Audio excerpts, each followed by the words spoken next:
Hey, what's going on, guys? This is Kazi Asmir, and welcome back to another semantic SEO audit video, where I try to show or explain how we semantic SEO guys do SEOs and how we see things and how we would probably do if we were doing the SEO for any website. So I choose a random website every time I do a semantic SEO audit. So today I'm choosing nomadicsoft.io. So this is a software development company, and I'm going to do a quick semantic SEO audit so that you guys can understand how we do it, and maybe you guys can implement some portion of semantic SEO in your projects. So yeah, let's get started. So you can see at the right side, this is my semantic SEO audit checklist, where I also have the content audit section. I'm not going to do the semantic content audit today. I'm only going to do the overall semantic SEO audit. I will do the content audit inshallah in the next video. So yeah, stay tuned for that one.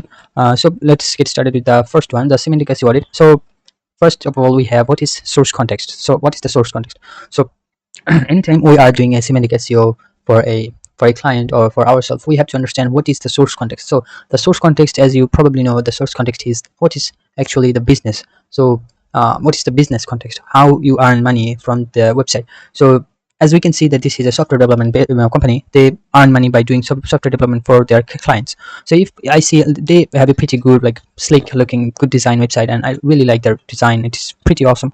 But the thing is, the source context should be understood when we land on a website. So I would probably write something about software development at the very top of the website, like above the fold, about software development, so that it is easier to understand. If someone is new and don't know anything about Nomadic Soft, they can understand what this website is about. And I do have a background of copywriting, so I would say that they have very minimum amount of call to action buttons. So I would probably add more call to action buttons, and I'd add some more context or copywriting to this website, so that people can imagine the future, not like in a ChatGPT way, imagine these pictures. Not like that, in a proper copywriting way, so that people can actually imagine how their life can be after they use these services, and maybe add some FAQs, so that if they have some questions, they can get the answer as fast as possible. So like I said, then we have the central entity. The central entity is actually what the website, the main entity of this website. So this is going to be the software development. I think software development is the center and central entity of this website.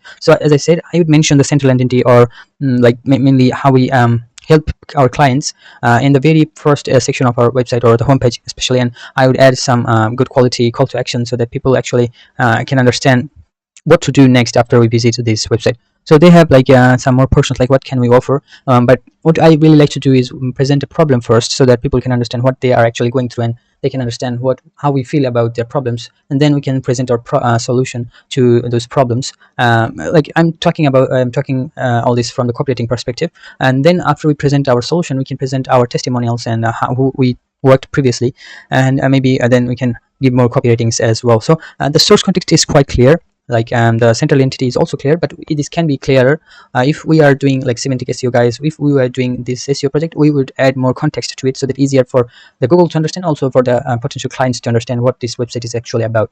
So yeah, some more call to action, some more context or copywriting, it would be better for this homepage. So the next is, what intent are we going to satisfy? So before we start with any project, we also have to understand what intent we are satisfying. So the intent is clear as well. We are satisfying the clients who need software development, so it is quite clear. And we also they also mentioned what the service is about, like IT support, IT outsourcing, and SaaS development, and so on. So which is very clear. So there is nothing, I think there is nothing to add here. And then understanding the ideal customer persona. So this is also, we have to understand who are their ideal customers are.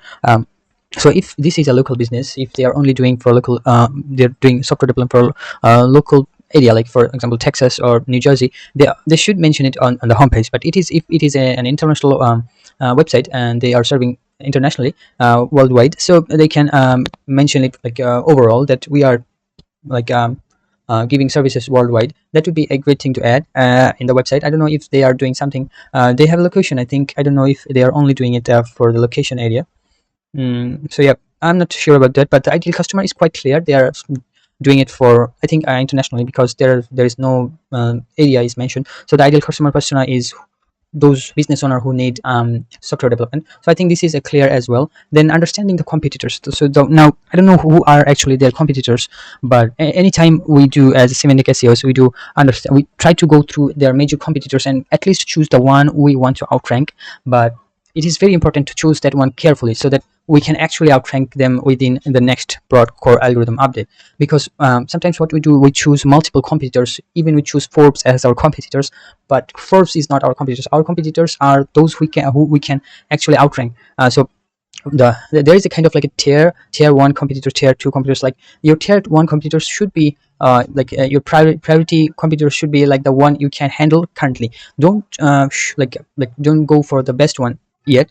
Choose the one you can compete right now. Then eventually, as the broadcore algorithm updates goes, and as you upgrade your website slowly, you choose the next competitor, the next one, the next one. This is how we actually collect the engrams, the keywords from our competitors, their style, how they are doing it, what they are including in their articles, and what we can do better, just a bit better than them, so that we can actually outrank them. If we can outrank them in the next algorithm updates, and then we can choose the next competitor. So choosing a competitor is quite essential. We don't choose randomly. We have to do our research while doing it in a semantic way. So yeah, this is necessary. I don't know if they have done it properly or not, but they should.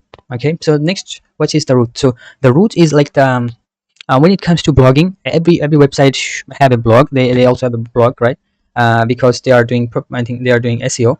So if you want to get leads from using SEO, you have to have a proper route. I'm saying that from the semantic perspective, a route is like your like the hub of all your articles, like all of your main articles, like core articles. Anything you talk about your business, like for example, we have software development. Anything you talk about software development in the article, and all of your articles regarding software development should be connected with your root article. The root article is like a mega article where you almost mention all your core sectional main articles, so that you can actually interlink them between each other. If I try to show it to you in a visual way, so this is kind of like your root article. Okay, this is the main supreme like mega article, and where you will like connect your interlink to your like service page, or maybe your product page, and or your core sectional articles. Like for example, what is software development in our case? What is software development? What are the best maybe software development programs, and how to do JavaScript and Laravel and stuff. I don't know. I'm not sure. I'm not familiar with this niche as much. So I think you understood the gist what I'm saying. Like you have to connect the dots from your root articles to your core sectional articles. So yeah, I'm not sure if they have a core sectional articles. I went through their kind of like their blogs, but I'm not sure which one is their core sectional article. I mean the root article. But I think there is an ultimate guide here. So this is the ultimate guide to bespoke software development. So this can be a proper route for their core sectional articles. They can mention like the main things in this article, and then they can interlink to their main articles, like about software developments. For example, this one is about React versus React Native, and this can be a core sectional article because it is something core to software development, something important regarding software development. They have some articles that are not sorry. So I think they have some articles that are not actually main articles. They can be outer section articles. Like for example, how to. I think there's a web article about how to choose a proper web development agency. That can be a outer sectional article, or how to choose a web development agency from Upwork, something like that. That can be a outer sectional article because although there is a keyword about web development, but we can put them in the outer section because there are so many people, many types of people are coming. We can put that in the outer section article. Maybe we can put it in the core sectional articles, but there are something more outer sectional articles can be like like they can also talk about like digital marketing, and then they can eventually talk about web development at the end of the article. Then they can link it to the root or the core section. I'm going to talk about the outer section later on. Otherwise, it is getting confusing. Yep. So we were talking about the core section. I think we talked about the root, and now we are talking about the core sectional article. The core sectional article, as I said, are like and like all the articles that are regarding our business, like maybe LLMs, maybe software development languages, maybe an ultimate guide, maybe about Python and stuff. So these are like core sectional articles, and they do have like good quality core sectional articles. Now the next one is, are the core sectional articles referenced on the homepage? No, that is not referenced. Like we semantic SEO framework, our Koray framework, what we do is we put the main core sectional articles as many as we possibly can in the homepage, so that anytime the algorithm comes to homepage, they can go to our main articles and see what we actually are about and what we are knowledgeable about, and what we can be in the topically authoritative in some in that niche. So if we put them in the homepage, that would be a great thing to do, because algorithm can actually easily understand what we are and how we do things, and our knowledge and stuff. So yeah, that is, and this can be improved if they are doing semantically their SEO. So the next one is, are there any humans mentioned on the homepage? So this is the era of AI. Everyone is creating website randomly, and if you can put some of the team members in the homepage, that would be a good extension to show that there is human effort for this website, and there are human are connected to this website. This is not just a random website. We don't do everything with AI. So this can be a good extension to show Google that we are actually human powered. Okay, so yeah, that can be improved as well. The next one is checking the title and the H1. So we can check that the H1 and the title should be same. Otherwise this can be a confusing thing to algorithm to understand that the meta title is different, the H1 is different. So it is costlier for the Google to understand that what we are actually talking about. If this is the same, then it is cost effective for Google to understand. So I think their title and their H1 is kind of similar. I don't see any difference other than the capital words, other than that, I think they have the title and the H1 is the same. So yeah, this one is not the same, like GitHub versus GitLab. Which platform should you choose? And this the H1 says GitHub versus GitLab, key differences and which platform to choose. If they could put it in the same way, that would be a good thing, so that they can also present the article the way the title is mentioned. So yeah, this can be a good thing to do if they are implementing semantic SEO. Checking the URL structure. So in semantic SEO or in Koray framework, we don't put multiple subfolders in our URL. So we try to keep it as straight as possible. So we put the domain and then we just go to the page or the post or the article. So we mentioned the article as after the domain. So they did the right thing. They're like you can see that they just don't put them in the random like blog subfolder or any other subfolder. We try to put them as simpler as possible. So I think they did the right thing. And maybe I can do that for your website as well. So understanding the SERP index. So understanding the SERP index, I don't know if they have researched it or not. Understanding SERP index is about anytime you write an article, you have to go to Google and see that if Google is actually indexing it right now, because our goal is to be with the consensus. Like, we don't want to be unique right now until we become the topical authority. When we become the topical authority, we can write any type of article we want. But prior to that, we try to do what everyone else is doing, especially what our competitors are doing. By that, we are actually have the chance to rank with their cluster. And if we put our every semantics properly, then we have the chance to outrank them. Okay, and eventually outranking slowly our competitors make us a topical authority, and then we can write any type of article we want, and that will index as fast as possible. Like, Google will index it as soon as possible. But right now we have to be careful and see what Google is indexing right now, and we have to be with the consensus and write articles similar to those articles so that we can actually get indexed quickly. So yeah, the next one is the contradicting data. This one is simple but very important. You have to go through all, like, if you have multiple writers, you have to tell them that if any other writer talked about the same thing in any other article and they say 10%, you also have to mention this in this article the 10%. You can write 20% or any other numerical value. If you do that, there will be a contradicting data. And when it comes to contradicting data, if there is too many contradicting data in your website, then it will be a red flag for you to become the topical authority in your niche. So if you want to become the topical authority or get more traffic, get more attention from Google, then you have to avoid contradicting data. I don't know if they have contradicting data, but this is a very important thing to look for if you are mentioning too much numerical value in your articles. So understanding the outer section. So as I said, the outer section is very important to get more traffic, but outer section is like our neighborhood topics. Like, when it comes to web development, our neighborhood topic can be web design, SEO, digital marketing, maybe social media marketing. All of this is kind of connected and kind of our neighbors in software development and maybe web development as well. So we can actually link from our outer section to our core sectional articles, and by doing that we can get multiple vast area of getting traffic from. And the more traffic we get, the more impressions we get, the more clicks we get from kind of relevant articles, the more we have the chance to become or get more historical data. The more historical data we can get, the more chance we have to become the topical authority in the upcoming future. So they have many types of I think they talked about UX design, they also talked about web design, and maybe they can also talk about SEO and stuff. They can always talk about multiple different things, and they can link it to the core section, just like the visual. You can see that the core section of the root articles are all connected back and forth. But when it comes to outer section, we only link it from the outer section to our core pages or to our root page. Other than that, we don't link back to the outer section because those are not actually important. Those are not quality notes. These are our quality notes, quality articles, so that we can rank these articles from getting traffic from these major neighborhood topics. So I think this is kind of clear. If it is not, let me know in the comments. So, and then checking the internal and outbound link. So in semantic SEO, we try not to put as many as outbound link. We don't outbound link, but we mention entities about, let's say if we are doing any talking about any research from PubMed or any other major website, we'll mention that PubMed, from PubMed, this doctor said this, or maybe this percentage and that, but we'll never link it to PubMed, but we only mention that entity so that we can reserve or preserve our link juice as much as possible. So I think, you know, they've tried not to put as much as links, but I think they do have some outbound link, but not as many as I see people are doing. So this is a good good practice.